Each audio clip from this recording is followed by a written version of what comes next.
Ano to? Nandito kagabi. Malay ko.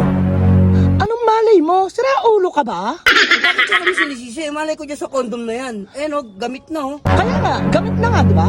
Oh. Oh, umalis ka kahapon, di ba? Hindi ako nagko-condom, oy. Ano hindi? Eh, ano to? Ako yung nakakita dyan. Saan mo nakita yan? Dito.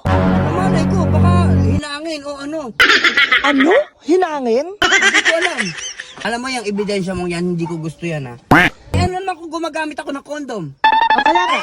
Ano naman kung nakita... O, di ba? Kung hindi ko sabihin, ano naman kung nakita mo yan dito? Ibig sabihin, sa akin na yan? Oo, sa'yo lang to. Bakit? Paninirang puri ang ginagawa mo kahit kailan daw gumamit ng condom. Ba't sa akin mo sinisisi?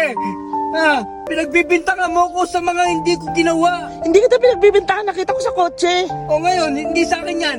Kaya mo mag-sorry? Ba't ako magsasorry sa'yo? Ha? Ito lang ang tatandaan mo, Tinay. Kahit kailan, hindi ako gagamit ng kondom. Gagamit ng kondom. Ito rin ang tatandaan mo, ha? Kahit kailan, hindi mo na ako matitira. Kaya ang tandaan mo. Sige na, babay na. Hey!